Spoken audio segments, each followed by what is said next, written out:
Hey guys, tonight we begin with something a little darker, a time of plagues, punishments, and pottage. We're diving into what life was really like during the Middle Ages. Forget the castles and chivalry Hollywood sold you. The truth. You probably wouldn't last a single day, so before you get comfortable, take a moment to like the video and subscribe.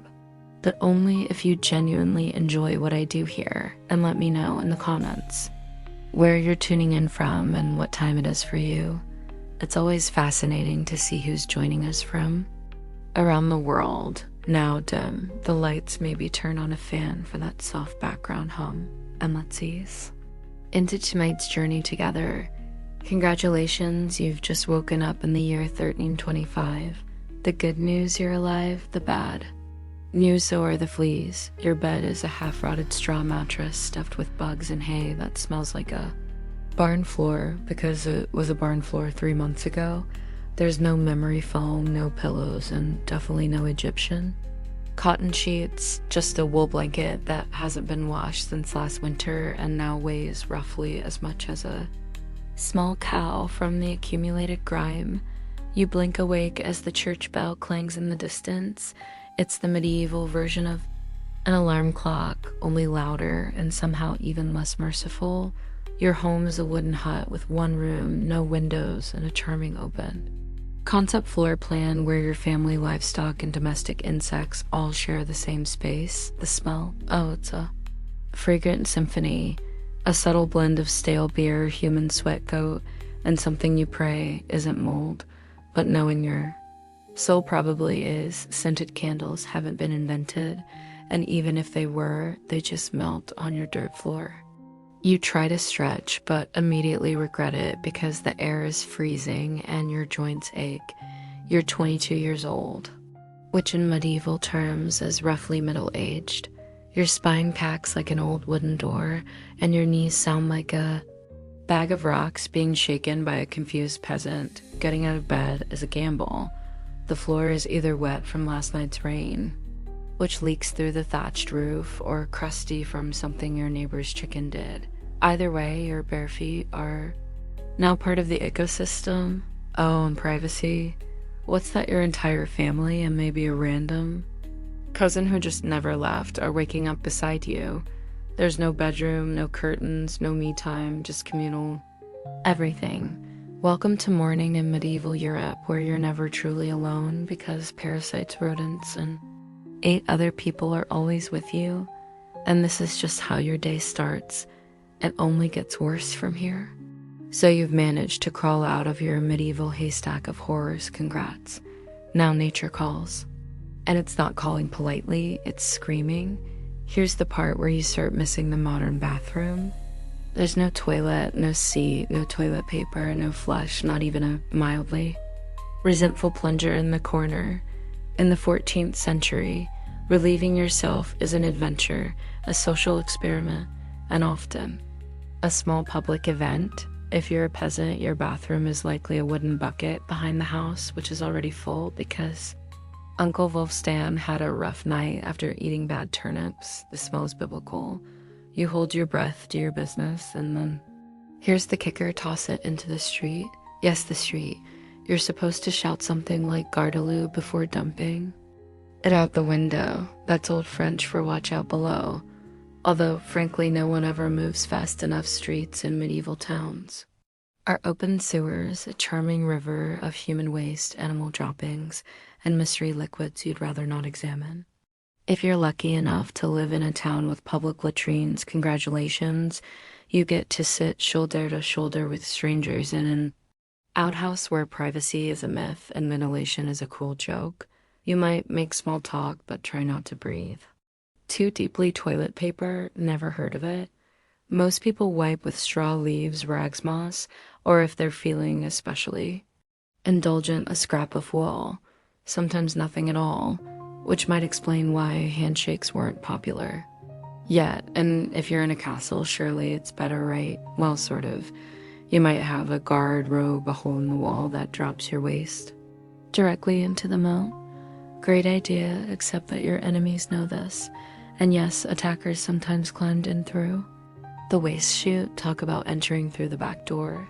So whether you're a farmer or a barren medieval toileting is a humiliation ritual. It's cold, it's public, it's dangerous, and it's never not disgusting.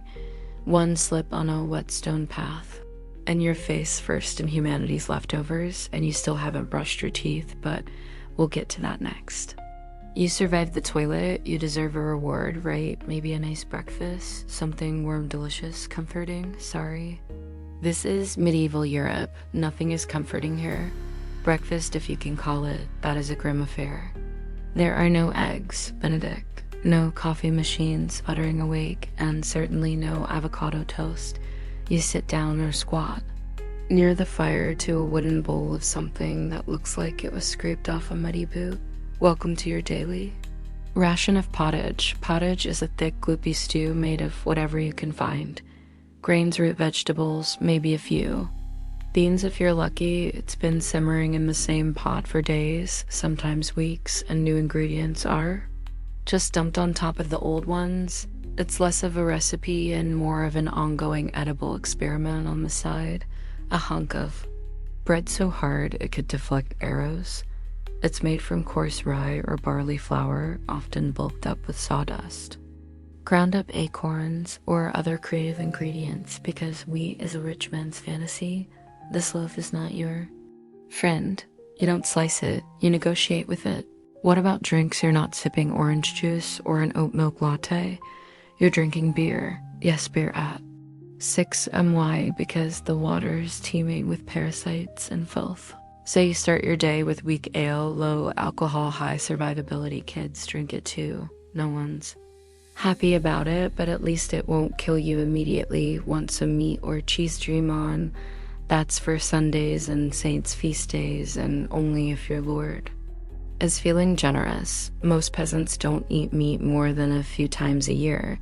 As for fresh fruit, only when it's in season and not already fermented into wine. And don't even think about spices unless you're royalty. A pinch of pepper costs more than your monthly wages. Salt is valuable enough to be locked away, so you chew your gritty bread, gulp your medieval beer, and try not to think about the rat that may have nibbled your porridge in the night. Breakfast doesn't energize you. It just happens to you, and now that you're properly underfed, it's time to work like your life depends on it, because it absolutely does. So you've eaten your sad medieval breakfast, and now it's time to get dressed. Not that it'll help. Your wardrobe consists of exactly one outfit. One, it's a rough wool tunic or linen shift that you've worn every day for months, possibly years. There's no such thing as seasonal fashion. There's just wear this until it disintegrates or gives you a fungal infection. Underwear. Optional, if you're lucky, maybe a linen under tunic. If you're not well, you're going commando under layers of scratchy, sweaty wool, all lovingly stitched together by someone who probably had no idea what a seam was supposed to look like. There's also no washing machine, no soap, and absolutely no dry cleaner in sight. So your clothes are stained stiff and scented like a compost pile that's been left to marinate in a pigsty. Even if you wanted to wash them, it's not easy. You'd have to haul water from a river or well heat it over a fire, scrub your tunic on a board with ashes or lye, and hang it in the sun, which is out approximately 3 days a year. And don't get me started on shoes. If you own any, they're made of untreated leather, barely stitched together, and offer as much arch support as a banana peel. Most peasants just go barefoot through mud, through dung, through medieval landmines, aka sharp rocks, and disease puddles. All this means one thing: your skin hates you. You itch constantly. Fleas, lice, and bed bugs live rent-free on your body. Everyone has them. Nobles, lousy monks, itchy children walking insect farms. No one escapes. You'll be scratching your armpit with a wooden spoon while chatting with the local priest, and no one will even bat an eye. Your skin is raw from rubbing, your scalp a battlefield of bites, and if you develop a rash, well, too bad. There's no dermatologist, no hydrocortisone, no one to tell you it's probably scabies. You just keep on suffering Please subscribe and hit the like button for more sleep videos. Come back to topic, and if you're lucky enough to not get an infection, great. That rash will simply accompany you for the next 6 months like an unwanted medieval sidekick. Now that you're dressed in misery and wrapped in discomfort, it's time to head outside and start working yourself to death. Now that you're fully dressed in itches and damp wool, it's time to flash that morning. Smile, except you don't, because in the Middle Ages, smiling is a dangerous game. Not emotionally deadly. There's no toothbrush, no toothpaste, no mouthwash, no floss. The concept of oral hygiene is about as popular as bathing, which is to say, not very. Some people might chew on a twig or rinse with wine or vinegar, but for the most part, your teeth are on their own, and they're not doing well. By the time you hit your mid-20s, your smile looks like something pulled from a haunted crypt. Cavities are rampant, gums are swollen, and those aren't just food stains on your teeth. That's decay. You have more rot in your mouth than a medieval root cellar sugar, while not yet everywhere is becoming more common among the rich, imported at great cost, mostly used in small cakes or to show off wealth. If you're a noble, congratulations, you get to rot your teeth faster than the peasants. If you're poor, you'll do it slowly over time with fermented bread, gritty porridge, and years of hard chewing toothaches. Get used to them. They're like medieval weather, always there in the background, the kind of pain that makes you consider praying drinking, or pulling the tooth out yourself with a pair of pliers. And that's not a joke, that was the actual treatment dentist. Didn't really exist, but barber surgeons did. Yes, the same guy who cuts your hair is also pulling your murs out by candlelight with an iron hook and zero anesthesia infected tooth. Hope you like fevers, because without antibiotics, it can easily turn into sepsis and kill you. From a toothache, that's right, the same thing that sends us to a pharmacy. Today could be your funeral in the 1300s, and there's no relief on the social front either. Kissing good luck, halitosis, bad breath is everywhere. If you're single, you're not judged by your smile. You're judged by your land and your livestock, in short. Your mouth is a battlefield, and it's losing the war. Now that your teeth are throbbing, let's head outside. Because your real job, the one that will break. Your back is just getting started, time to head to work, except there's no office, no desk, no coffee break, and no chance of promotion. Your job, if you're like 90% of the population, is simple. Don't die while laboring for someone else's comfort. You're a peasant, congratulations. That means you work the land that belongs to a lord who probably doesn't remember your name. You rise with the sun and stop only when it disappears behind the trees. Your tools, a wooden hoe, a rusty sickle, and whatever bones are still intact in your body. There's no weekend. There's no clocking out. There's only sunrise to sunset 6 days a week. Sunday is off, but only if you're not harvesting, fighting off raiders, or praying feverishly for your infected toe to stop turning black. The work is brutal. Fields are plowed by hand or with oxen if you're rich enough to afford one. You dig ditches, sow seeds, pull weeds, and carry water until your spine begins to resemble the letter S. No one cares if you're tired. No one's asking how your mental health is doing. If you're a woman, surprise. You don't just do field work. You also care for children, clean, cook, spin wool, feed animals, and pretend your husband's lice infestation isn't slowly migrating to your side of the bed. Children, they start helping out around age 5. No school, no toys, just a tiny wooden rake and a dream of one day not dying of the flu. And if you're one of the few who isn't a farmer, maybe you're a blacksmith, a tanner, or a cooper. Great, you still work with fire chemicals or animal guts all day in poorly ventilated sheds. The pay, basically. Survival, the perks, occasional bleeding, break a bone too bad. Get a fever, drink some warm beer, and keep going. You can't afford to stop, not even for a day, because if you don't work, you don't eat. And if you don't eat well, medieval Europe has a solution for that.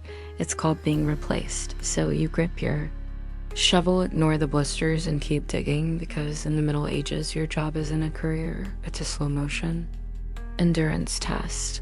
Now that your back is on fire from laboring in the fields, let's talk about the weather, because in the Middle Ages, temperature is less about seasons and more about ongoing. Punishment from the sky. Let's start with winter. There's no insulation, no central heating, and no weathering, just wooden walls with gaps you could throw.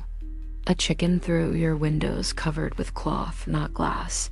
The fire in the hearth nice in theory, but you don't have enough firewood to keep it going because wood is expensive and gathering it from the forest is sometimes illegal. Yes, you can be executed for picking up the wrong stick from the wrong forest. You bundle up in your one damp wool tunic, huddle near the dying embers, and still wake up with your nose frozen, your feet permanently cold, often damp. Your fingers so stiff they feel like tiny medieval popsicles. Frostbite isn't diagnosed, it's just called bad. Luck. Now fast forward to summer. Sounds better, right? Wrong. In summer, your home turns into a clay oven. There's no fan, no cross breeze, and absolutely no deodorant. You sweat through your layers, but you can't remove them because showing too much skin is scandalous and also invites sunburn, insect bites, and social judgment. The flies are out in full force, attracted to your unwashed body, and the smell of last week's goat stew that's still fermenting in the corner. Mosquitoes buzz by your ear while you sleep, assuming you can sleep through the sound of your neighbors yelling and babies crying in the fields. The sun bakes you. No sunblock, no hat, unless you fashioned one out of straw like a desperate scarecrow. And the worst part, you still have to work. Heat stroke is just called taking a bad turn. So you're either shivering in your own fell, wondering if your toes will make it too, spraying, or you're sweating through your only pair of socks while your thighs chafe into oblivion. And the one thing that never changes no matter the season, your clothes still itch, your food is still terrible, and your next job still waiting. Welcome to climate control. Medieval style. There is none. Feeling thirsty, need to freshen up, want to splash a little water on your face to wake up from this damp fever dream of a life too bad.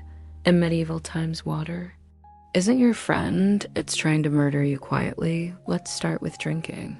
The nearby stream looks fresh, bubbling, and clear like something out of a fantasy movie, but spoiler alert, it's not. Upstream, someone just dumped a chamber pot into it. And if not that, then a dead pig is probably decomposing in it, parasites, bacteria, and the entire microbiome of medieval Europe awaiting in every sip. That's why people drank beer. Yes, beer, even children. But before you imagine medieval kids doing KEG stands, understand that it was small beer, weak in alcohol, strong in survival. Brewing boiled the water so it was safer than whatever flowed through the town ditch. Wine was another option if you were rich enough to afford it and unconcerned with functioning properly before noon. What about bathing? Surely water was used for cleaning in theory, yes, in practice absolutely not. See, back then, people believed bathing actually opened your pores and let the disease in. That's right. Washing yourself was considered medically risky. You were cleaner.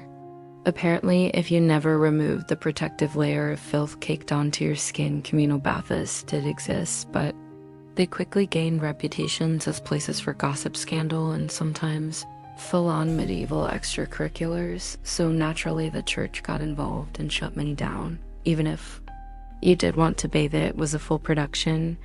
You'd need to fetch water from the well, boil it over a fire, fill a wooden tub that leaked, and then pray no one else in the house used it before you, or worse, after, and rainwater collected in open barrels where birds poop, insects breed, and moss thrives. Sounds refreshing, doesn't it? So whether it's going in your mouth, on your body, or onto your crops. Water in the Middle Ages is less of a life source and more of a gamble. One wrong gulp and you're spending your final days sweating in a straw bed, clutching your stomach, and contemplating all your life choices next time you sip. Tap water, raise a glass for our ancestors. They didn't have the luxury of hydration without hazard, so you drink The water, or maybe you didn't. Maybe you just stubbed your toe on a rock shaped like disappointment. Either way, you're sick. You need help. You need a doctor too. That you live in the Middle Ages where medicine is really just polite torture with a theology degree. Let's start with a diagnosis. Everything wrong with you, whether it's a cough rash, broken bone, or the creeping plague, is caused by your humors being out of balance. The four humors were blood phlegm, yellow bile, and black bile. According to medieval science, your health depends on keeping them balanced like some sort of internal soup. Got a fever, too much blood? The answer, bloodletting? That's right. Let's drain your life force into a bowl using a dull blade or a hungry leech. And yes, barbers were often the ones doing it. Imagine getting a haircut and a hemoglobin extraction in one sitting. 2 for 1 baby feeling sad or anxious, that's clearly an excess of black bile. The cure, laxatives, maybe a warm herbal purge or just prayers and a cold compress, while everyone avoids eye contact with you and starts carving your coffin. Now, if you break a bone or get a nasty wound, you're in real trouble. There's no anesthesia unless you count passing out from pain surgery is done.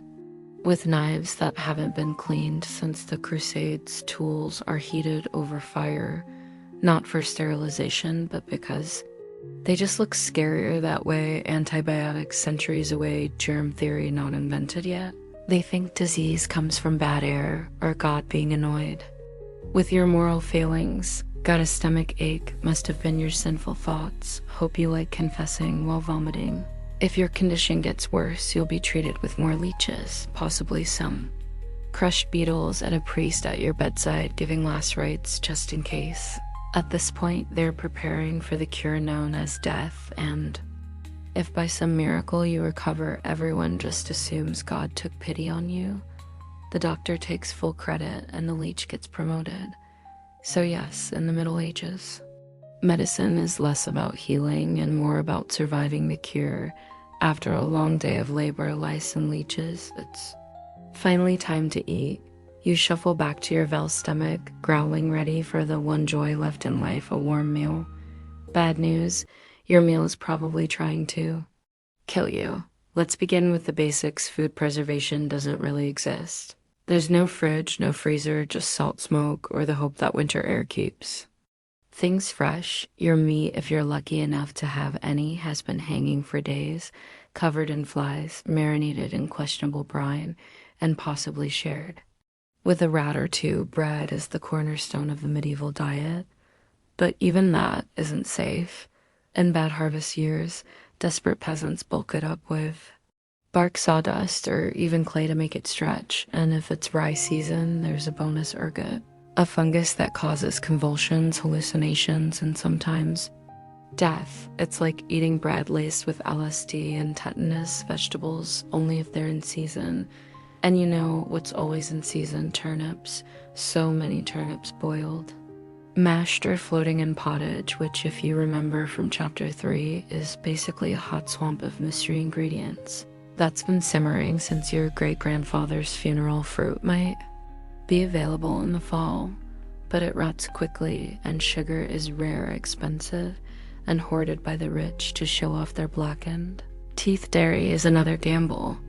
Fresh milk spoils in hours. Butter and cheese fare better, but they're loaded with bacteria.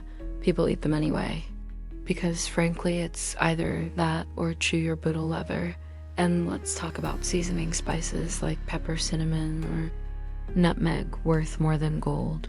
For the average peasant, flavor comes from onion salt, if you're lucky, and pain.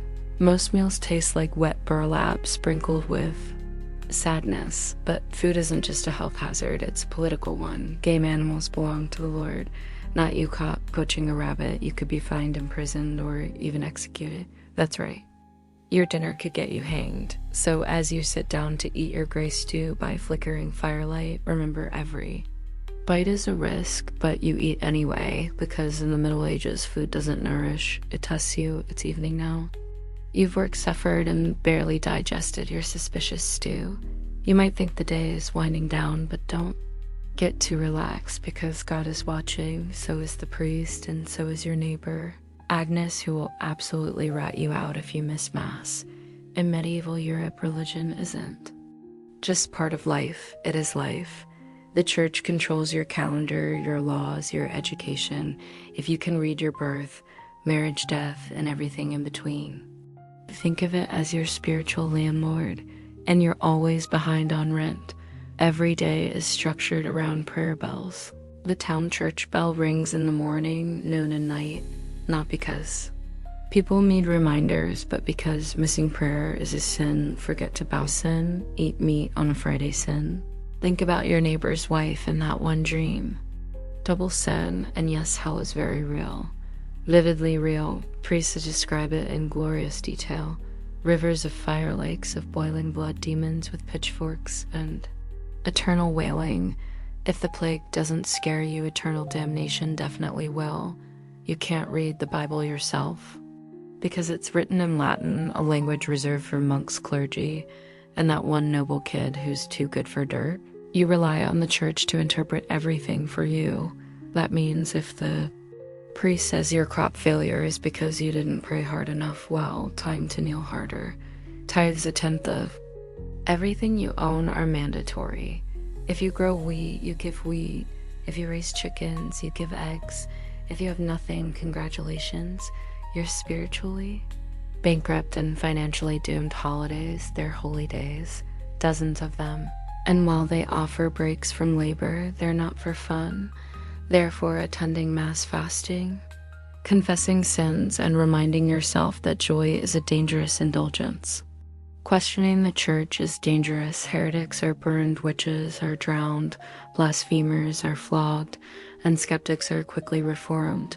So you go through the motions, you chant, you bow, you pray that your soul, after enduring this dirt-covered life, might finally land in paradise, assuming the priest likes you. Because in the Middle Ages, God may be merciful, but the church not so much. If you thought being a medieval peasant was rough, try doing it as a woman, all the filth, famine, and fear plus childbirth, subservience, and social invisibility. In the Middle Ages, being a woman is like being on hard mode with no health potions and no restart button from birth. A girl's life path is pretty much locked in: marry young, bear children, serve your husband, die. Tired, education not likely, unless you're from a noble family and sent to a convent. Your intellectual development stops around the time you learn how to churn butter and patch. Tunic marriage happens early, really early.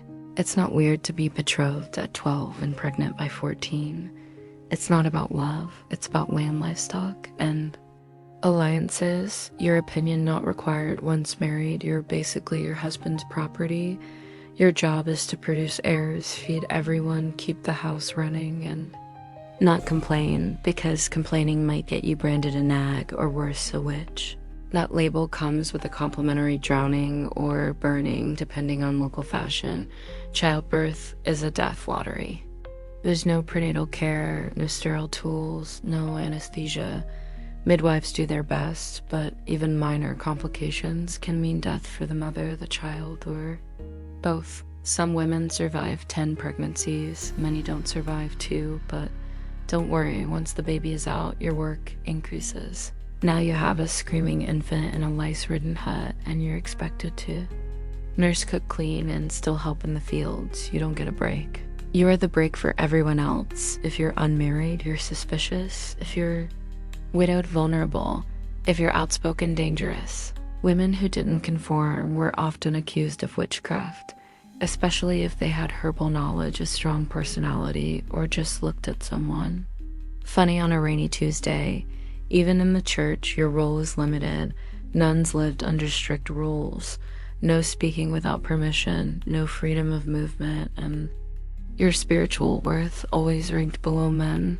In short, if you're a woman in the Middle Ages, you're expected to endure, obey, reproduce, and suffer in silence. Ideally while smiling, because even in a time of universal suffering, women were somehow expected to suffer gracefully. So far, you've battled filth, starvation, social injustice, and possibly a goat. But just when you think your day can't get any worse, here comes violence loud. Bloody and often completely acceptable by medieval standards, let's be clear, the Middle Ages were not peaceful. The idea of law and order mostly meant hope. The local lord isn't in a bad mood, violence is everywhere, in the home, in the streets, on the battlefield, in church disputes, and sometimes in line at the communal bread oven. Crime is common punishment, as brutal injustice is more performance art than protection.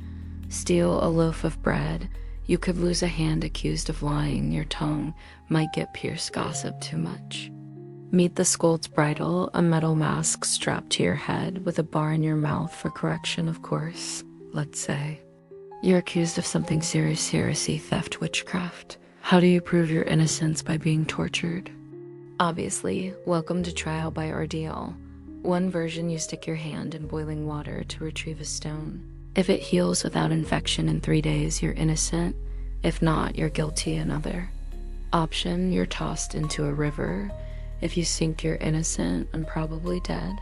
If you float, you're guilty and will be punished anyway. That's like a medieval game show where the prize is survival and the host is actively rooting against you. And if you're sentenced to death, that's a public event. Executions are performed in front of cheering crowds, hangings, beheadings, burnings. Sometimes people bring snacks. It's the medieval equivalent of cable TV. Domestic violence, completely normal. Husbands were allowed, even expected, to discipline their wives and children. Street fights, commonplace. You could be beaten just for looking the wrong way at a noble's horse. And war, always simmering. Local feuds, territorial disputes, religious crusades. Someone's always marching off to stab someone else in the name of honor, God, or boredom. Violence isn't a breakdown of society in the Middle Ages, it is society. Everyone lives with the constant knowledge that life is fragile, justice is arbitrary, and your neighbor might bash your head in over a pig. So walk carefully, keep your eyes down, and never trust anyone with a club. At this point, you've made it through the lice, the leeches, the laundryless misery, and the looming threat of public disavowalment. But now comes the final chapter of most. Medieval lives an early and unglamorous death. If you're alive and still breathing past the age of 40, you're practically a celebrity. You might even be referred to as the Old One, which is less of a nickname and more of a statistical miracle. Let's break it down. The average life expectancy hovers around 30-40 years, but that number is dragged down heavily by infant mortality. Nearly half of all children died before reaching age 5. Disease, malnutrition, or one bad winter was all it took. No vaccines, no antibiotics, no hope. If you survived childhood, you entered adulthood already exhausted. Work began as soon as you could walk upright, and by 25, your joints creaked like a monastery door. You might be missing several teeth, a finger, and most of your original optimism. Women faced a particularly deadly gauntlet: childbirth. It was one of the leading causes of death for medieval women. No pain relief, no medical intervention, just prayer, hot water, and someone holding your hand while you bled out on a straw-stuffed cot. For men, the dangers were different, but equally relentless: farming accidents, infections from minor wounds, a neighbor's drunken rage, a crusade gone sideways. Even walking to the market could be risky if you crossed paths with a bored bandit or an angry tax collector. Death could also come quietly from the plague, which turned cities into cemeteries overnight, or from famine, which could last entire seasons, thinning out entire villages, or from bad luck like eating spoiled grain and spending your final hours hallucinating and screaming at the walls. And funerals, you were lucky if you got one. Bodies were often buried quickly to avoid disease. No embalming, no polished coffins, just a hole, a few murmured prayers, and a shallow mound of earth if there was enough space left in the churchyard. So yes, in medieval times, life was brutal, short, and constantly under siege by death in all its casual forms. You didn't retire, you just stopped showing up. And speaking of exits, let's move on to your final chapter. The medieval dream dies, So how's your day been? You've woken up and felt relieved. Yourself into a bucket, brushed your teeth with wishful thinking, nearly passed out from hunger, worked until your spine cried for mercy, scratched your way through itchy wool, prayed to not get plague, and barely dodged a public execution for owning a squirrel. Welcome to a single day in medieval Europe. Still dreaming of becoming a knight? Think again. That romanticized version of the Middle Ages gallant. Swordsmen, noble ladies, and towers, heroic battles and feasts in candle-lit great halls. It's a myth polished by fairy tales and fantasy books. And truth. The medieval world was gritty, cruel, and deeply unfair. Hierarchy was everything. If you were born poor, you stayed poor. If you were born rich, congratulations, you had a better chance of surviving, but you were still one bad soup away from dysentery and a hasty burial. Even the nobles weren't immune to misery. Castles were drafty stone. Refrigerators filled with fleas, smoke, and politically motivated marriages. Sure, you had a fur cloak and a goblet of wine, but also a 50% chance of dying in a skirmish or from an infected splinter. Not exactly luxury. The simpler times weren't simple. They were relentless. Everything took longer. Everything hurt more. Everything from childbirth to chewing came with consequences. Life was survival, not leisure. And if you did find a quiet moment to think, to dream, to imagine something better, there wasn't much you could do with it. No upward mobility, no modern medicine, no internet to Google. What's this weird rash you lived, suffered, worked, and died within a 10 mi radius of where you were born? But here's the wildest part. Through all of this, people still laughed, sang songs, told stories, fell in love, and found meaning, not because life was easy, but because humans are stubborn like that, even in the darkest chapters they made. Space for light. So tonight, when you slip into your clean bed with indoor plumbing, antibiotics, and central heating, maybe say a quiet thank you to the modern world and to your ancestors who fought rats, famine, and feudalism, so you wouldn't have to. Long before she was Catherine, the great empress of all Russia, mistress of reform and icon of ambition, she was simply Sophie, born Sophie Federica Augusta von Anhälst in 1729. She was the daughter of a relatively obscure German princely family. Her tiny duchy in Pomerania offered little in terms of power, but Sophie herself, she had something no title could provide: razor-sharp intelligence, relentless charm, and a quiet, burning hunger for greatness. Her upbringing was strict. Her mother, Johanna, was cold and calculating, not a warm, nurturing figure, but a social climber obsessed with status. Sophie's father, a Prussian officer, was more distant than disciplinary. From a young age, Sophie learned to walk the fine line between obedience and cunning. She read voraciously, spoke multiple languages, and learned how to observe a room before speaking in it, skills that would soon become survival tools in one of Europe's most brutal courts. When the Russian Empress Elizabeth Petrona began searching for a wife for her heir, Grand Duke Peter, she looked beyond Russia's borders. Peter himself was of German descent, and Empress Elizabeth believed a foreign bride, pliable and grateful, would be easier to control. Sophie fit the bill: perfectly noble blood, Lutheran faith, which she'd be forced to abandon, and a reputation for both grace and humility. At just 14 years old, Sophie was summoned to Russia. She arrived in the freezing capital of St. Petersburg in 1744, wearing thin German fabrics and a diplomatic smile. Her mother pushed her forward like a chess piece. Sophie, however, had her own game in mind. To become acceptable in Russian society, she converted to Orthodoxy, taking the name Ekaterina Alexa. Catherine. The ceremony was public, symbolic, and life-altering. She wasn't just changing religions. She was burning the bridge behind her, stepping into a foreign empire with no way back. No one watching that quiet teenage girl in a fur-trimmed coat could have predicted what would come next: betrayal, revolution, enlightenment, empire. But from the moment Sophie stepped foot in the Russian court. She stopped being a pawn and began planning how to become a Queen Catherine's marriage to Grand Duke.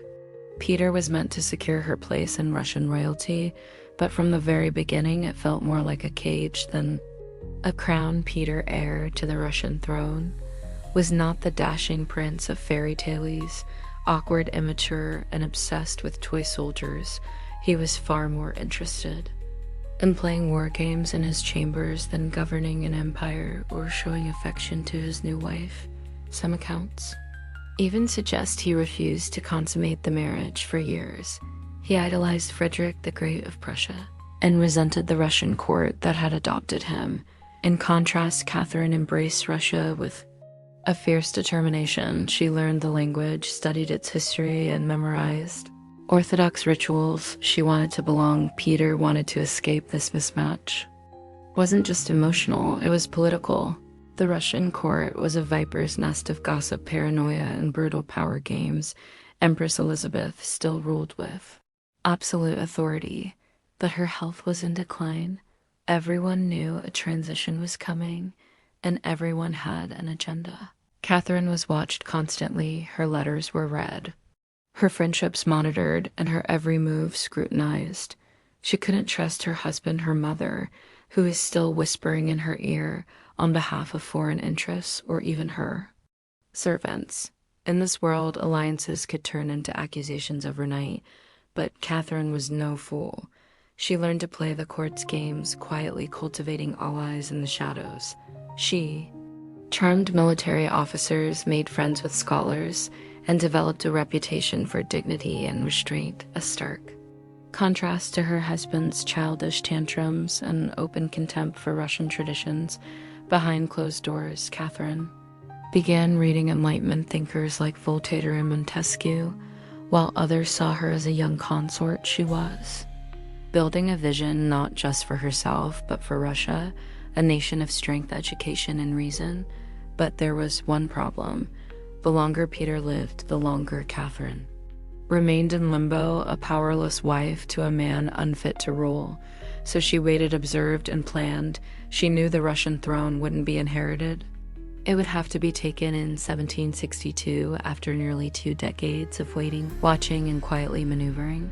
Catherine saw her moment and seized it with breathtaking precision. Empress Elizabeth had died, and Peter III was finally Tsar, but his reign began unraveling almost immediately. In just a few short months, Peter alienated the church, offended the nobility, insulted the army, and lavished praise on Russia's longtime enemy. He reversed key policies, humiliated the clergy, and talked openly about divorcing Catherine to marry his mistress. The court, already wary of his erratic behavior, turned cold. The army, filled with generals loyal to Catherine, grumbled in corridors. Even ordinary Russians, devout and patriotic, saw Peter as a foreign puppet who mocked their traditions. Catherine, watching all of this unfold, made her move. In July of that same year, while Peter was away at his summer palace, Catherine launched a bloodless coup. Supported by key military officers, including her lover Gregory Olaf and his influential brothers, she rode through St. Petersburg in full regalia, was proclaimed Empress Catherine II, and won the allegiance of the powerful imperial guard. Peter, caught off guard and without allies, surrendered within days. He was taken into custody and shortly after found dead under mysterious circumstances. Officially, it was reported as a hemorrhoidal colic. Unofficially, it was murder. Catherine was now empress, not by birth, not by marriage, but by will, with an audacity. It was unprecedented. A foreign-born woman with no legitimate claim had taken the Russian throne without a single battle, but her real challenge was just beginning. She had to transform that bold grab for power into a lasting legacy. Would Russia accept her? Would the nobility respect her? Could she hold the empire together without falling victim to the same fate as her husband? Catherine understood that power gained through intrigue could be lost just as easily. She needed to rule not as a schemer, but as a visionary. And so began her transformation from a careful conspirator to a reforming empress, one who would redraw borders, embrace the Enlightenment, and redefine what it meant to be a woman in power. Once Catherine had the crown, she could have rested on her power, but she didn't. She had something bigger in mind than simply sitting on a throne. She wanted to transform Russia, and not just militarily or politically, but intellectually. While Peter had worshipped Frederick the Great and toy soldiers, Catherine idolized Voltaire, Diderot, and the bold thinkers of the Enlightenment. She believed in reason, progress, education, and the role of a monarch as a servant of the people. Even if she herself ruled with absolute authority, Catherine didn't just read Enlightenment philosophy, she lived it. She corresponded directly with Voltaire for over 15 years, flattering him while defending her autocracy. She invited Diderot to her court and even purchased his entire library to support him financially. Behind closed doors, she pored over legal texts, debated reforms, and crafted policies to modernize the empire. Her early reign was filled with efforts to codify Russian law. She formed the Legislative Commission in 1767, an ambitious project intended to rewrite the entire legal code of Russia. Catherine's own Nakasis, or instruction, was a political manifesto in disguise, one that spoke of equality before the law, the dangers of torture, and the responsibility of rulers to serve the common good. For an empress in 18th century Russia, it was radical. But Enlightenment ideals had to survive the realities of Russia, a vast feudal, deeply conservative land ruled by nobles who liked their serfs exactly where they were beneath them. Catherine knew this. While she advocated reform, she moved carefully. She abolished some forms of torture, expanded access to secular education, and built schools and libraries. But she also reaffirmed the nobility's control over their serfs to keep them loyal. This was Catherine's balancing act, a philosopher queen in public, a practical empress in private. She walked a tightrope between ideology and survival, between the shining salons of Paris and the gritty politics of Moscow. Her vision for Russia was bold, but always calculated. In many ways, Catherine wasn't trying to make Russia European. She was trying to make Russia modern on her terms, and that meant reform, yes, but with an iron hand and a velvet glove. Catherine wasn't content with reforming Russia from within. She wanted to expand it outward, to make it an empire worthy of fear, admiration, and envy. Where Peter the Great had opened a window to the west, Catherine aimed to knock down the walls. Under her leadership, Russia's borders stretched wider than ever before. She waged wars, not just to defend her crown, but to reshape the map of Europe. One of her most significant campaigns was against the Ottoman Empire. These wars, fought in waves throughout the 1760s and 1770s, weren't just about territory. They were about influence. Catherine saw herself as the liberator of Orthodox Christians living under Muslim rule, and as the rightful protector of Eastern Europe. Under generals like Alexander Suvorov and Gregory Pimkin, Russia captured key regions including Crimea, the northern coast of the Black Sea, and access to warm water ports, something Russian czars had coveted for generations. These victories weren't just military, they were symbolic. With each conquest, Catherine sent a message: Russia was no longer the distant, backward cousin of Europe. It was a continental force. She also turned her gaze westward. In a series of deals and diplomatic maneuvers, Catherine participated in the partitions of Poland, carving up the struggling Polish-Lithuanian Commonwealth, along with Austria and Prussia. By the end of the Third Partition in 1795, Poland was erased from the map, and Russia claimed vast new lands and millions of new subjects. But Catherine didn't just conquer with armies, she also colonized with ideas. New cities were built, trade routes were expanded, German settlers were invited to cultivate Russian farmland.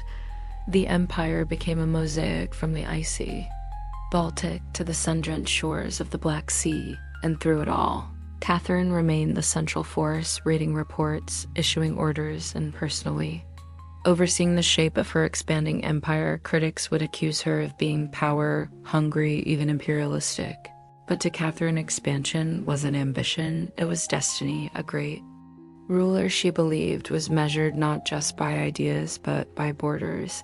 She didn't just want to rule Russia, she wanted to remake it as a civilized empire feared by its enemies, respected by its peers, and loyal to her alone. For all her brilliance and power, Catherine the Great was just as famous for what went on behind palace doors. And no, not all of it was whispered in libraries. Catherine's private life became one of the most talked about aspects of her reign. She had lovers, not just one or two, but a carefully curated parade of them, many decades. Younger, often handsome, and sometimes politically influential, she didn't hide them. In fact, she often rewarded them with titles, estates, and pensions if they behaved well. If not, they were quietly dismissed, sometimes with a polite thank you and a promotion. Among the most important of these lovers was Gregory Pimpkin, a man as brilliant as he was bold. Their relationship blurred the lines between romance, politics, and partnership. Some historians believe they may have even married in secret. Together, they shaped military campaigns, colonization projects, and the transformation of southern Russia. Pimpkin wasn't just a lover, he was her co-ruler in many ways. Still, Europe couldn't look past the scandal. Gossip swirled, satirical pamphlets painted her as lustful, insatiable, even unhinged, and after her death, the rumors only got worse. The most infamous being the completely false and grotesque tale involving a horse spread by her enemies to smear her legacy. But why the obsession? Simple. Catherine was a woman who wielded power unapologetically, and in a world where female rulers were expected to be either saintly virgins or tragic figures, she refused to play the role. She lived, loved, and ruled on her own terms, and that made her dangerous. Ironically, while her critics painted her as immoral, Catherine herself was deeply philosophical about love and sexuality. She believed pleasure was a natural part of life, and that personal relationships didn't have to threaten public responsibility. She separated emotion from governance. A few male rulers managed. In reality, her liaison were often strategic. She surrounded herself with men who were loyal, capable, and politically useful, and when they ceased to be, she let them go, usually with a smile and a generous retirement. Catherine's love life didn't weaken her rule. It was part of her strategy, a blend of passion and power that made her unforgettable, envied, and feared. For all her charisma and control, Catherine's reign was not without peril. And in 1773, that peril came in the form of a bearded Cossack named Ivan Pugachev. He was no ordinary rebel. Pugachev claimed to be none other than Peter III, Catherine's dead husband. According to him, he had survived the coup and now returned to reclaim the throne from the German usurper. It was absurd. Peter was long gone. But to Russia's oppressed and exhausted lower classes, the claim didn't need to be true. It just needed to offer hope. Pugachev promised liberation, an end to serfdom, lower taxes, and land for the common people. His words lit a fire across the Volga River region, especially among Cossack peasants and old believers. In a time when the gap between nobles and serfs had widened brutally, his promises sounded like salvation. The Pugachev rebellion became the largest peasant uprising in Russian history. Towns were taken, fortresses fell, nobles were slaughtered.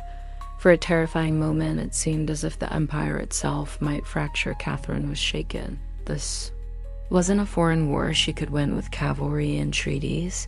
This was a revolt from within her own people rising against the system she ruled. But Catherine didn't panic. She acted. She dispatched professional military forces to crush the rebellion ruthlessly. Pugachev's forces were defeated in 1774. He was captured, displayed in an iron cage, and eventually beheaded in Moscow, a public warning to all who dared follow. Afterward, Catherine doubled down on order and control. Her dreams of liberating the serfs quietly faded into silence. The rebellion had shown her the limits of enlightenment in a country still shackled by feudalism. She now leaned harder on the nobility who offered loyalty in exchange for absolute control over their serfs. This was a turning point. The empress who once quoted Voltaire now prioritized stability over philosophy. Reform became cautious, surveillance increased. Rebellion, even whispered, was to be stomped out before it had breath. Pugachev may have lost his head, but he left behind a warning that haunted Catherine. That power built on inequality could only hold so long before the storm came crashing through. By the time Catherine the Great approached the final years of her life, she had ruled Russia for over 3 decades, longer than any female ruler in Russian history. From the moment she seized power, she had defied expectations, reshaped her empire, and redefined what a woman and a monarch could be. Under Catherine's reign, Russia became a true European powerhouse. Its territory expanded by over 200,000 square miles, swallowing Crimea, parts of Poland, and stretches of the Black Sea coast. These weren't just military wins. They were strategic pivots, securing warm water ports and reshaping trade. That her legacy wasn't only drawn on maps, Catherine left a cultural mark as well. She helped found the Hermitage Museum, amassed one of the greatest art collections in Europe, and corresponded with the greatest minds of the Enlightenment. Her court became a center of sophistication, art, and intellectual ambition. In a country often viewed as backward by Western Europeans, Catherine put Russia firmly on the cultural map. She modernized education, founding schools for girls, and promoted the printing of books. She introduced smallpox inoculation to Russia, even publicly receiving the vaccine herself, an act of scientific bravery in her time. Yet her reign was also one of contradictions. While she admired Enlightenment ideals, she never freed the serfs. In fact, she extended serfdom deeper into Russia's territories. Her reforms, while impressive, remained mostly top-down, designed to polish the empire without truly transforming its foundations. Still, Catherine's rule brought stability and ambition. She understood that power was not inherited, it was crafted, managed, and constantly defended. She ruled not by divine right, but by force of will, political brilliance, and relentless calculation. She was called many things: a user, a tyrant, a reformer, a seductress, but above all, she was effective. When she died in 1796, Russia was wealthier, larger, and more formidable than it had been in centuries. She left behind a throne secure, an empire expanded, and a legend that would endure for centuries. Catherine didn't just reign. She ruled with intellect, strategy, and an unapologetic grip on history. And in doing so, she became more than an empress. She became a myth. For all her power, expansion, and enduring legacy, Catherine the Great was still at her core a woman navigating a man's world and reshaping it in her image.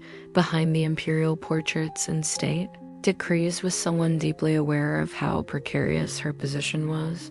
She was not born Russian. She came to the throne through a coup. She ruled an empire but didn't want a woman in charge. And yet she not only endured, she thrived. Catherine was never content to be ornamental. She constantly wrote endlessly and never stopped learning. Her daily schedule was intense. Hours of reading reports, corresponding with foreign powers, editing state papers, and managing a court filled with rival factions. She wasn't content to simply sit on the throne. She worked the throne like a stateswoman, born to it. She was also in many ways lonely. She surrounded herself with courtiers, lovers, and artists, yet wrote in her memoirs of how few people she could truly trust. Her son Paul, whom she distrusted and kept away from state matters, grew into a man she feared would undo all her progress. Her greatest emotional partnership with Gregory Pankin faded into deep friendship, but his death in 1791 left a wound that never truly healed. Catherine crafted her image carefully. She understood the power of narrative and wielded it better than most monarchs of her age. She posed as Mother of Russia, enlightened monarch, warrior, empress, and lover of the arts. But beneath those roles was a woman who had endured rejection, betrayal, scandal, and rebellion and kept going. When she died in 1796, she left behind an empire transformed, but also questions. Could she have done more to end serfdom? Were her Enlightenment ideals compromised by politics? Was she more reformer or ruler? History remembers her by the title she never gave herself, the Great. It wasn't because she was flawless or kind or just. It was because she took power and wielded it on her own terms in a time and place where women weren't supposed to have any.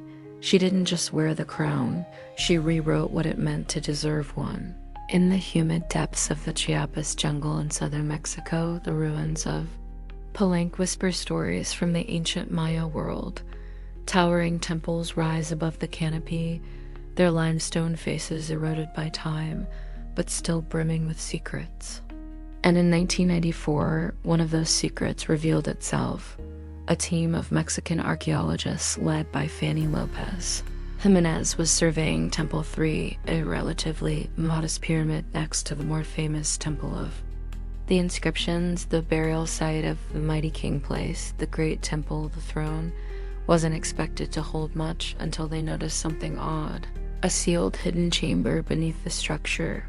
No looters had touched it. It was pristine.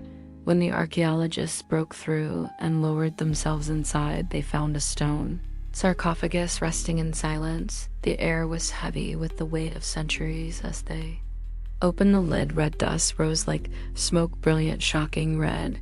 The interior was covered in powdered cinnabar, a toxic mercury sulfide used ceremonially by the mirror, and lying within that crimson cloud was the skeleton of a woman. She had been buried with care and reverence.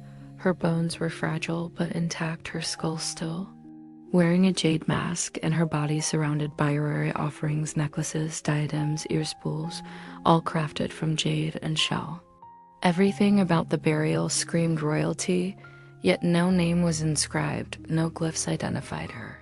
It was one of the richest female burials ever found in Mesoamerica, and yet it was a total enigma. Why was she buried in red powder? Who was she? Was she a queen, a priestess, or perhaps even Pal's wife? The researchers called her the Red Queen, and the name stuck. But even with modern forensics, they couldn't say for sure who she was, only that she had lived around the 7th century during the golden age of Palenque. Unlike most Maya tombs, hers had been hidden, untouched, and purposefully isolated. Her burial wasn't just ceremonial, it was spiritual.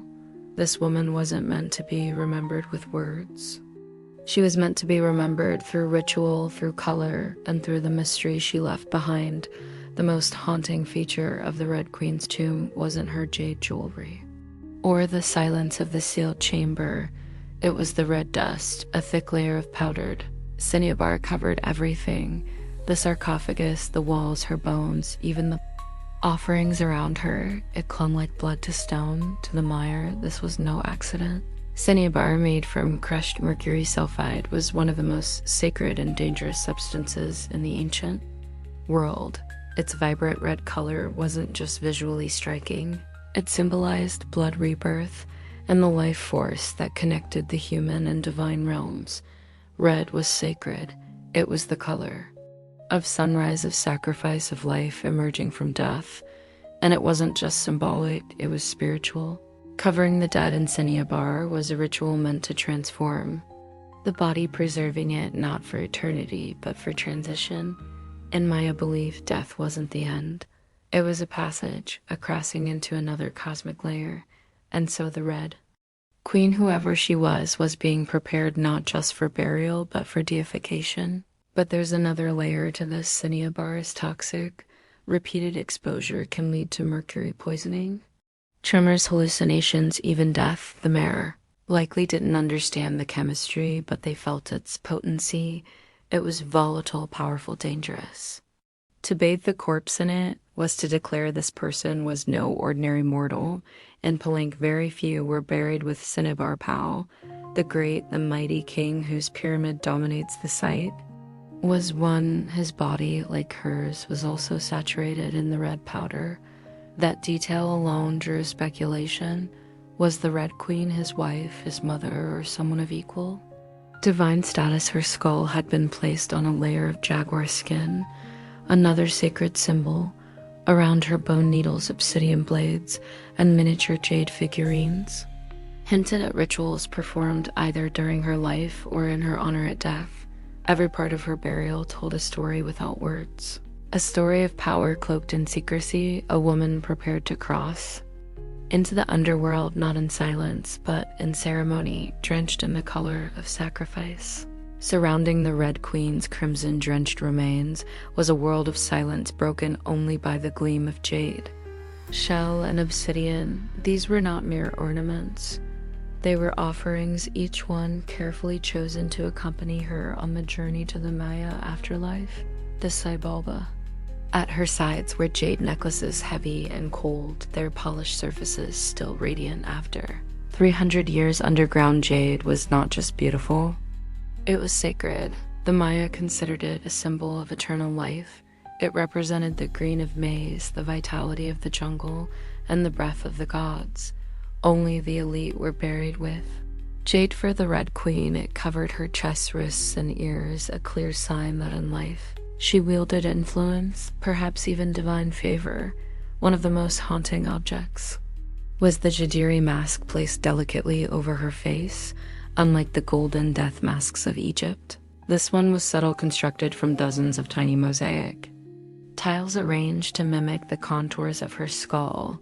The mask served a ritual function to protect the soul, to preserve identity, and to present her as divine in the eyes of the gods. Scattered near her bones were bone needles, obsidian blades, and shell artifacts. These could have been tools of ritual or symbols of her status as priestess, healer, or royal matriarch. One bone pin was engraved, faint but purposeful, a small echo of her voice lost to time at her feet. And along the edges of the tomb were ceramic vessels still sealed, likely once filled with offerings, food, drink, or incense to sustain her spirit beyond death. The Meyer believed the afterlife was a journey, dangerous, layered, filled with challenges. These items weren't luxuries. They were necessities. To modernize the tomb feels intimate, not overloaded, but intentional. There was no gold, no chariots, no pomp, just items chosen with spiritual weight. It was a map for the soul. Through these treasures, we glimpse how the Meyer understood death, not as finality, but as a transition of power. The Red Queen wasn't buried to be forgotten. She was being prepared to ascend. For all the grandeur of her tomb, the Red Queen left behind one haunting void. No name, no inscriptions adorned her sarcophagus. No glyphs on the walls identified her. She was clearly someone powerful, but who from the moment her tomb was opened? Scholars began trying to connect the dots. The most compelling theory that the Red Queen was Zakbu-Ar, the wife of Kinich Jenab Pal, known today as Pal the Great. The most famous ruler of Palenque, Zakbu-Aha, was more than just Pal's consort. She was born into nobility and married into Palenque's royal dynasty. At a young age, she bore at least 3 sons, all of whom held high status, and she played a key ceremonial role during her husband's reign. If anyone could be buried with such honor, it was her. Supporting this theory was the tomb's location just a few feet away from Pal's own grand burial and Temple of the Inscriptions. The proximity suggests a deliberate pairing husband and wife rulers, even in death. And then there's the Cinnabar. Only 2 burials in Palenque were found with such intense Cinnabar coverage, Pal and the Red Queen. It's unlikely this was coincidence. But here's where the mystery deepens. DNA tests were conducted on both sets of remains in hopes of confirming the connection, but the results inconclusive. The woman's bones showed no direct maternal link to Pal, but that didn't rule out a spousal relationship. After all, marriage does not require shared blood. Some have argued she could have been Sekop Pal's powerful mother, who ruled Palenque before he came of age. Others suggest she may have been a high priestess or a sister or a royal ancestor, whose name has simply been lost to history's erosion. Still, the evidence points most strongly to Taku-Iao, a queen by title, a mother of kings, and a spiritual counterpart to Pal. The lack of a name may not be an oversight. It may have been intentional. In Maya cosmology, the soul lived on not through monuments, but through a ritual symbol and the whispers of the earth, and so the Red Queen remains suspended between legend and truth aura. Woman who ruled, remembered not in stone, but in scarlet and silence. To understand the Red Queen, we must understand the world she came from, a world where Maya women, especially royal ones, held more influence than many realize. In Maya civilization, politics was often a family affair. Royal women weren't merely passive consorts. They were diplomats, priestesses, and power brokers. They conducted rituals, sponsored temples, and played crucial roles in maintaining dynastic legitimacy. Their bloodlines were a political capital used to forge alliances and secure claims to the throne. Take Sekek, for example, the mother of Pal the Great. When the throne of Palenque was left vacant, she took power herself and ruled as queen regent until her son came of age. She wasn't a placeholder. She was a ruler in her own right, issuing decrees and overseeing construction projects. Without her, Pal may never have risen at all. And she wasn't an anomaly. Across the Maya world, in places like Yakalan Namjo and Kolichmul, inscriptions show women performing major ceremonies, engaging in warfare, diplomacy, and sometimes ruling outright. They were often portrayed in stele and murals, dressed in elaborate headdresses and regalia, standing beside kings as equals or sometimes above them. Their words were carved in glyphs. Their names were remembered until they weren't by the time Spanish conquistadors arrived centuries later. Much of that memory had eroded. The colonial lens saw native women as silent figures in a Mala-dominated world, but the archaeology tells a different story, one of complex gender roles where power was negotiated, not simply inherited. This context casts the Red Queen in a new light. She may not have ruled in name, but her burial, rich, sacred, and positioned beside Pal, suggests she was a central pillar in the royal order. Her jade mask wasn't just decoration, it was a symbol of identity, of power held in life and protected in death. Her bloodline may have been the very glue that held Palenque's dynasty together. In Maya civilization, a queen wasn't just a queen, she was a keeper of sacred lineage, a voice in ceremony, and often the bridge between gods and men. The Red Queen may be nameless, but in her world she was never voiceless. The Red Queen wasn't just buried with treasures, she was buried in architecture rich with purpose, layered with Maya cosmology, ritual, symbolism, and intentional design.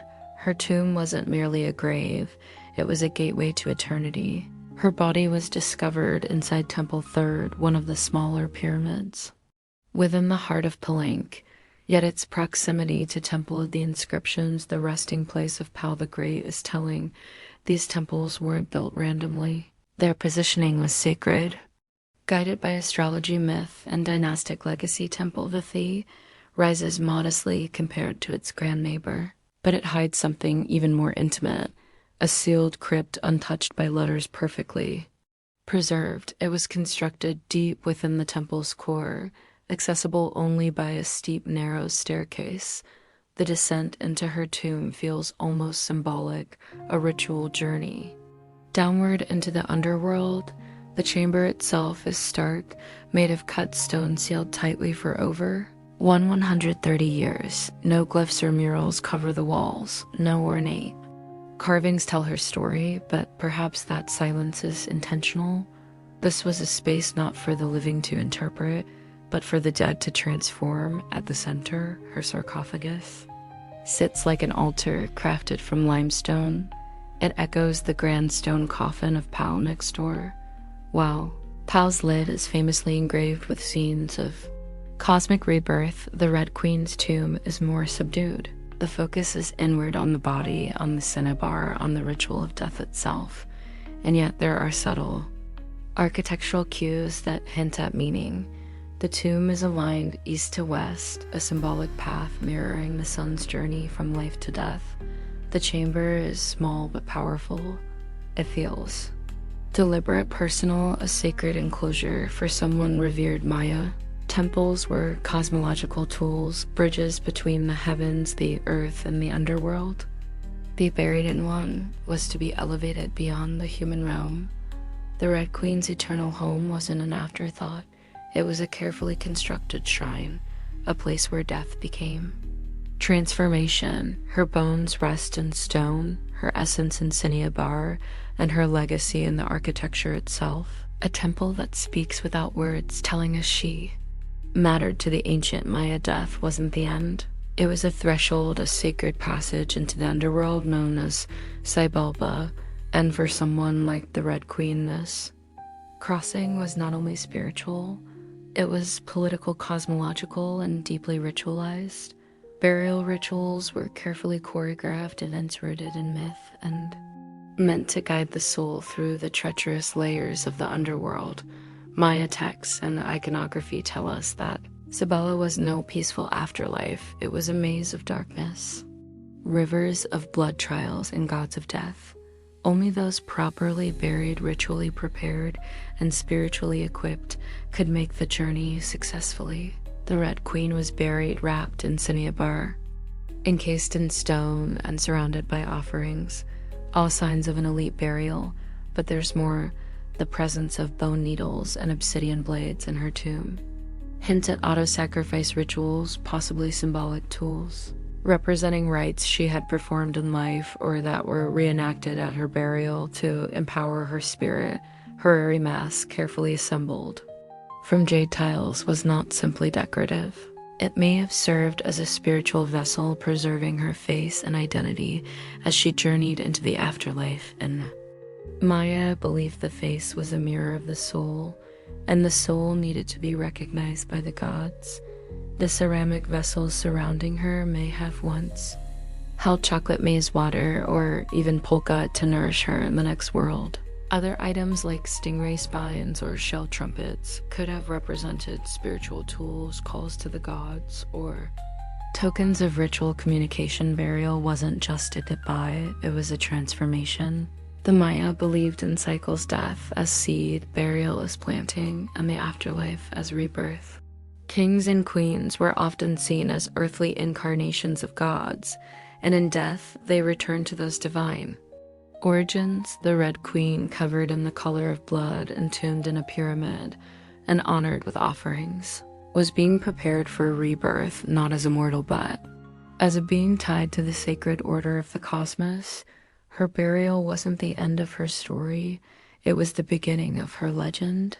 Just a few steps away from the Red Queen's final resting place lies one of the most iconic tombs in Mesoamerica, that of Kinij Janab Pal, known simply as Pal the Great. His burial inside the Grand Temple of the Inscriptions is celebrated for its artistry, scale, and deeply spiritual symbolism. But what makes the Red Queen's tomb so extraordinary is not only what was inside, it's where it was found.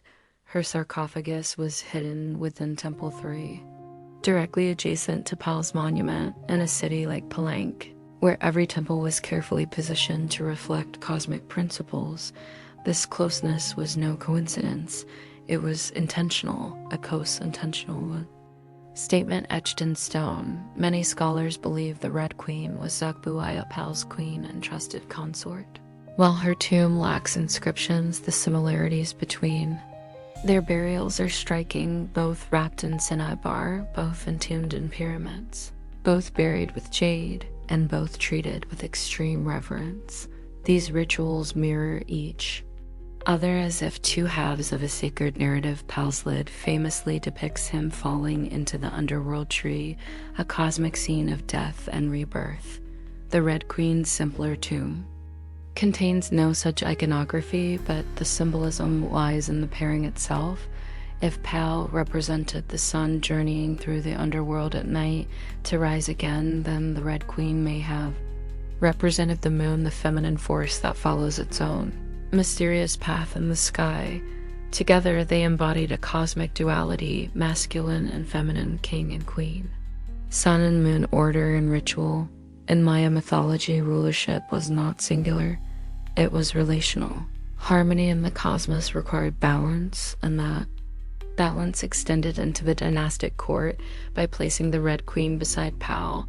The Maya were preserving not just a marriage, but a cosmic partnership. Their proximity in death may have mirrored their roles in life. A queen not behind but beside her king, sharing not just a throne, but a legacy. In their tombs they speak without words, two souls wrapped in cinnabar and stone joined across eternity. One of history's most sacred silences, though her name was lost to time. The Red Queen of Palenque endures not as a forgotten relic, but as one of the most enigmatic and powerful women of the ancient world. Her tomb, sealed for over 1,300 years, now whispers across centuries, inviting questions that echo louder with every discovery. She represents a mystery that still resists full understanding. We may never know exactly who she was. No glyph carved her name. No Steeler told her story, and yet the care in her burial, the richness of her offerings, the symbolism of her crimson-drenched bones, all speak of a woman profoundly important, not merely as a wife or consort, but as someone who held real influence, spiritual weight, and royal blood. Today, the Red Queen forces us to reevaluate assumptions. She's a reminder that in the ancient Maya world, women were not silent. They led rituals, governed cities, and shaped dynasties, while kings like Pal have long taken the spotlight. The Red Queen's reemergence reminds us that power did not belong to men alone. It flowed through mothers, queens, priestesses, and visionaries. Her legacy is more than the treasures she left behind. It's the conversation she started among archaeologists, historians, artists, and storytellers. Every jade bead, every layer of cinnabar, every architectural choice and temple that tells us something. Deliberate. This woman mattered, and perhaps that's the most extraordinary part of her story. Not what we know, but what we still don't. The Red Queen teaches us that history isn't just a collection of facts, it's a living puzzle, a shared human longing to connect with the past.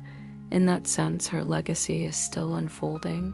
She lies wrapped in red, the color of life and sacrifice of blood and rebirth. Her face, once hidden behind a jade mask, now stares back at us through science, art, and wonder.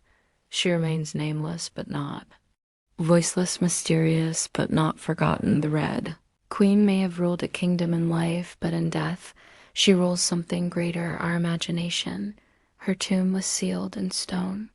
Her story was written in silence, and still somehow she speaks. Frida Kahlo was born on July 6th, 1907, in the vibrant district of Cayocan, then a village on the outskirts of Mexico City. Her childhood home, the Casa Azul, the Blue House, was filled with color, contradiction, and quiet strength. It would later become a sanctuary, a battleground, and a museum to one of the most iconic artists of the 20th century.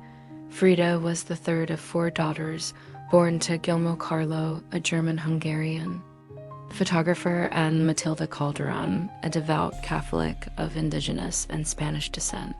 Her parents were opposites: Guillermo, reserved and intellectual; Matilda, religious and emotionally distant. Frida would inherit her father's introspection and artistic eye, but also her mother's fierce resilience. As a child, Frida was imaginative, outspoken, and bold.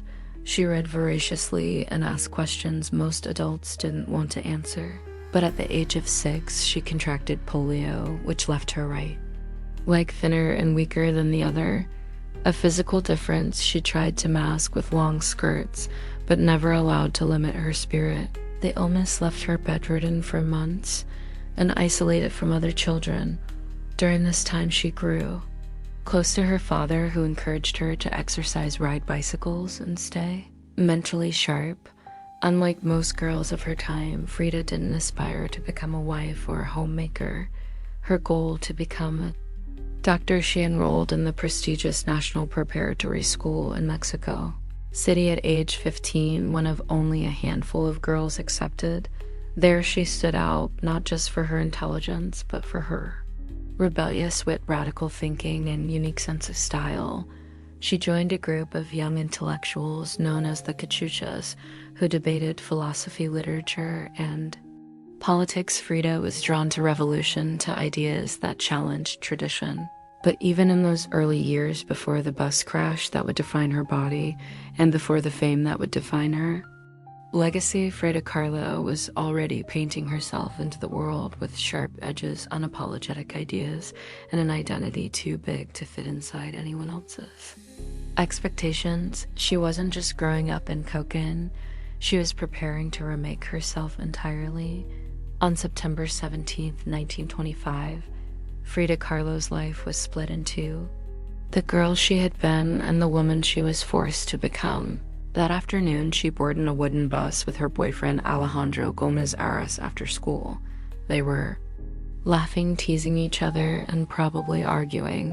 Frida never did anything halfway, but moments later, the bus collided with a streetcar, and in an instant, her future unraveled into pain. Metal and silence, the crash was horrific. The streetcar crushed the bus against a wall, splintering wood and flinging passengers. Frida was impaled by an iron handrail. It entered her left hip and exited through her pelvis. Her spinal column fractured in 3 places, her right leg shattered, her foot dislocated. Her collarbone and ribs broke, her shoulder was dislocated, her abdomen was pierced. She was just 18 years old. A man covered her with a borrowed overcoat. Someone else noticed her body was sparkling not from blood, but from the gold powder she had been carrying in a pouch. It had exploded on impact, dusting her broken forearm in what looked like glittering ash. Frida was taken to the Red Cross hospital and underwent numerous surgeries over the following months. She spent weeks in a body cast flat on her back, immobile, writhing with infection and uncertainty. The future she'd imagined of becoming a doctor slipped further away with every passing day. But in that stillness, something began to stir. Her father gave her brushes. Her mother rigged a special easel to hang above her bed. A mirror was placed on the canopy so she could see herself in there lying in plaster and agony. Frida began to paint, first out of boredom, then out of obsession. Her first subjects were her own reflection because she was all she had. But what emerged wasn't vanity, was survival. The crash had broken her physically, but it had also opened a door into her own mind, her own body, and eventually into the surreal language of pain and identity that would define her art. The girl who wanted to heal others now began healing herself, one brushstroke at a time, as Frida Kahlo lay, encased in plaster and steel, a body fighting itself with every breath. She began to paint. What started as a form of therapy soon became a language, and that language was deeply personal, brutally honest, and often hard to look at, which was precisely the point. Frida didn't paint pretty flowers or polite landscapes. She painted pain, her pain, physical, emotional, and existential. Her first subjects were self-portraits, not because she was vain, but because, as she famously said, "I paint myself because I'm so often alone and because I am the subject I know best." Her early works were small in scale, painted on tin or wood panels, inspired by Mexican ritos, devotional paintings, meant to tell stories of suffering and miracles. Frida turned this tradition inward. Her body became the canvas, her emotions became the altar. She painted herself as split, as pierced, as bleeding. In one painting, she is impaled by nails like a modern-day martyr. In another, she floats in a barren landscape, tethered to a broken column, a metaphor for her shattered spine. She painted herself weeping, fractured, decapitated, and bare, but never passive, always watching. Her pain was not sanitized. She painted the ugliness of trauma with beauty, defiance, and even humor. Each piece was a reclamation of her body, her experience, and her identity as a woman in a world that often tried to define her. But Frida wasn't just telling her story. She was inventing a new kind of visual narrative, one that blended Mexican folk art, surrealism, medical illustration, and symbolism. Her paintings became dreamlike autopsies of her soul, framed in color, culture, and myth. By the time she recovered enough to walk again, albeit painfully, Frida was no longer the girl who had wanted to be a doctor. She was an artist, and her art was unlike anything anyone had seen. She had taken the worst thing that had ever happened to her and turned it into a source of creation. Frida Kahlo didn't just paint her pain. She made the world look at it, and in doing so, she turned suffering into a sacred act of self-expression in 1928, still recovering, still painting, and just 21 years old, Frida Kahlo met the man who would become the most profound and turbulent relationship of her life, Diego Rivera. He was 20 years her senior, already Mexico's most famous painter. Massive in both stature and presence, Rivera was a giant of Mexican muralism, known for his sweeping, politically charged frescoes that told the story of the Mexican people. Frida had seen his work before. She admired it, but now she wanted his opinion of her work. She brought her paintings to him at the Ministry of Education, interrupting his scaffolded work to ask bluntly, "Do I have talent?" Diego took one look and said, "Yes," and not just out of kindness. He recognized in her something rare, an unfiltered voice, raw and unpretentious, full of rage, irony, pain, and beauty. They began a relationship that was as consuming as it was creative. Frida once said, "I suffered two accidents in my life, one in which a streetcar knocked me down. The other was Diego." They married in 1929, an odd pairing to outsiders. Diego, massive, unfaithful, politically famous; Frida, sharp-tongued, fiercely independent, already walking with a cane.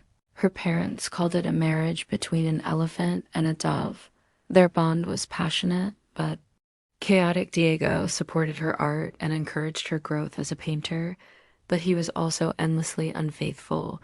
Even with Frida's own sister Cristina, Frida was devastated, and in return she took lovers of her own, both men and women, including rumored affairs with Leon Trotsky and painter Georgia O'Keeffe. They divorced in 1939, then remarried a year later with different terms. This time Frida would keep her autonomy, her home, her money, her name. Their second marriage was less about traditional love and more about creative partnership and mutual understanding, despite the betrayals and the heartbreak. Diego remained a constant force in Frida's life. He challenged her. He wounded her, but he also believed in her as an artist, as a revolutionary, and as a woman who could redefine what painting could be. Together, they were not peaceful, but they were legendary. In the 1930s, Frida Kahlo followed Diego Rivera on a journey north to San Francisco, Detroit, and New York as he completed high-profile mural commissions. These years abroad brought her face-to-face with American industrialism, wealth, and the contradictions of capitalism, and they left her with deep political discomfort. Frida was a proud Mexican nationalist, a committed communist, and an admirer of indigenous traditions. The opulence she witnessed in the United States, especially while the Great Depression ravaged much of the country, only deepened her sense of disillusionment. In letters home, she mocked the culture's materialism and obsession with appearances. She missed the grit, color, and contradiction of Mexico, while Diego painted enormous murals on factory walls. Frida began to paint smaller, quieter revolutions, deeply personal works on tin and canvas. Her style solidified, sharp, surreal, emotional, and intimate. It was during this time that she produced some of her most iconic self-portraits. Frida didn't just paint herself for vanity. She painted herself to survive.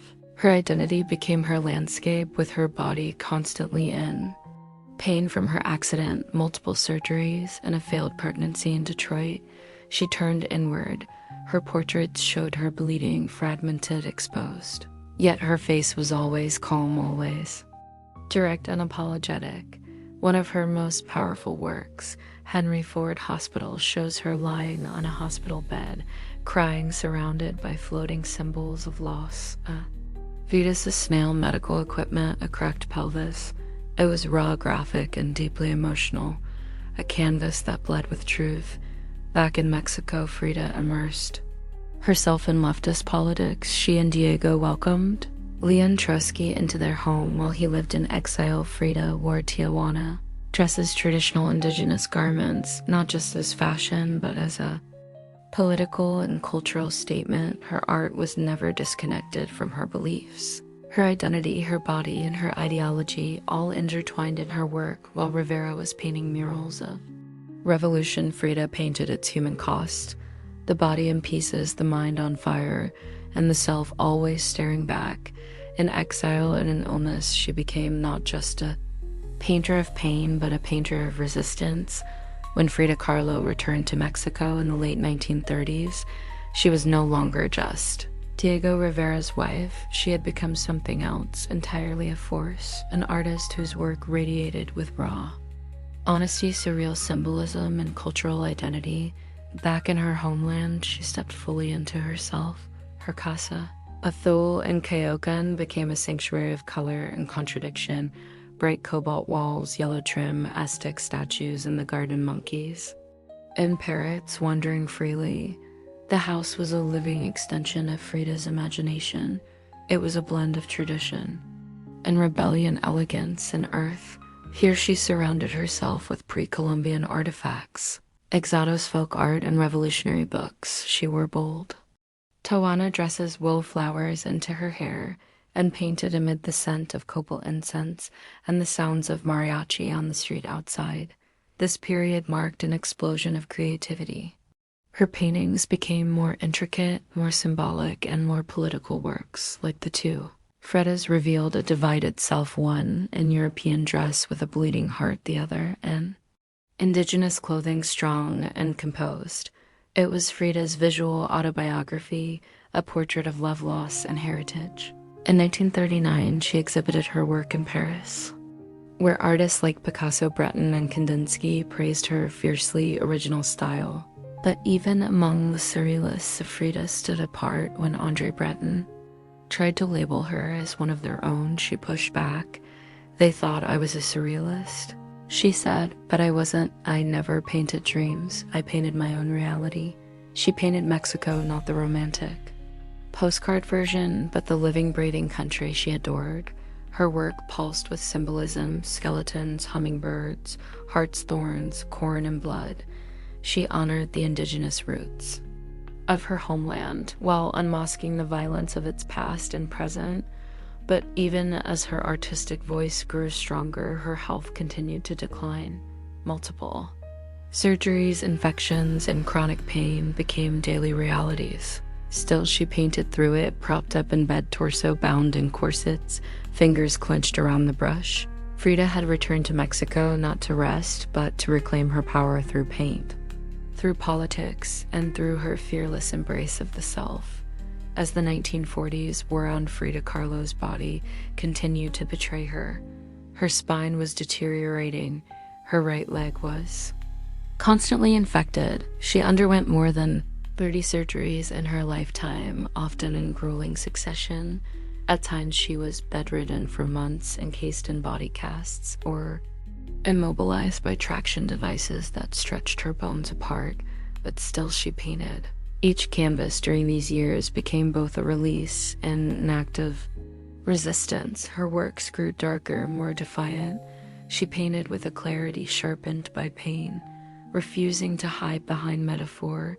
In the broken column, she presents herself split down the middle, her body pierced with nails, a cracked ionic column replacing her spine. Yet her face is stoic, her gaze unflinching. Pain for Frida was no longer just a subject. It was her companion, her antagonist, her muse. Her political voice also grew louder. She joined the Mexican Communist Party, marched in demonstrations, wrote fiery letters, and called out imperialism and injustice. When her health no longer allowed her to walk, she appeared at protests in a wheelchair, defiantly holding signs and shouting slogans.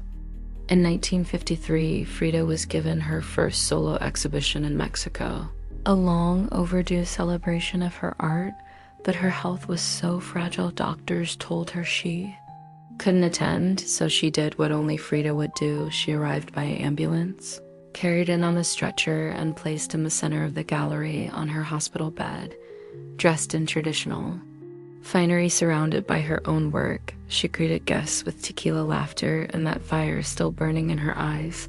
Her final paintings were both childlike and harrowing. In Marxism will give health to the sick. She painted herself wearing a steel corset, cradled by the hands of Marx, casting away symbols of oppression. Her last known work was a still life of sliced watermelons, one piece bearing the words, "Viva la vida, long live life." Even in the face of death, she remained defiant, joyful, and political. Frida Kahlo's last portraits weren't just self-portraits. They were acts of revolution painted in pain, but always signed with life. On July 13th, 1954, at the age of 47, Frida Kahlo died in the same place she had been born, La Casa Azul in Coyoacán, of something deeper. She had been ill, yes, but also exhausted by pain, by surgeries, by the long war with her own body. Just days before, she had attended a political protest against the CIA coup. In Guatemala, weak and wheelchair-bound, she insisted on going, her clenched fists raised in the air. Revolution remained her final heartbeat. Her last diary entry was brief but piercing. "I hope the exit is joyful, and I hope never to return." Frida's funeral was held at the Palacio de Bellas Artes, Mexico's most prestigious cultural institution. Her body, draped in the red flag of the Mexican Communist Party, was watched over by friends, family, artists, and revolutionaries. Diego Rivera was inconsolable. He called her the greatest love of his life, even as his betrayals had nearly broken her. But in the years that followed her death, something extraordinary happened. Frida Kahlo refused to disappear. At first, her name was whispered only in art circles. Her works were easy to categorize, too political for surrealists, too surreal for traditionalists. But slowly, her image, her story, and her defiance began to resonate. Through the 1970s and 1980s, as feminist scholars and activists reclaimed forgotten voices, Frida's became louder. She wasn't just a painter anymore. She was a symbol of pain turned into beauty, of feminism born through resistance, of Mexican identity celebrated without apology, of queerness, disability, revolution, and authenticity. Her face, unibrow gaze, flowers in her hair became iconic. Her home became a museum. Her diary became a sacred text, and her paintings now hang in the world's greatest museums. Frida Kahlo had lived much of her life in Diego's shadow, but in death she stepped forward. She didn't just leave behind paintings, she left behind a mirror and dared us all to look. Not with pity, not with fear, but with fire. Today, Frida Kahlo's face is everywhere, printed on t-shirts, painted on murals, turned into dolls, memes, posters, and icons. Her signature unibrow, her flower-crowned hair, her direct gaze, all instantly recognizable. But what makes her legacy powerful isn't just that people know her face, is that they recognize the truth behind it. Frida didn't try to be flawless.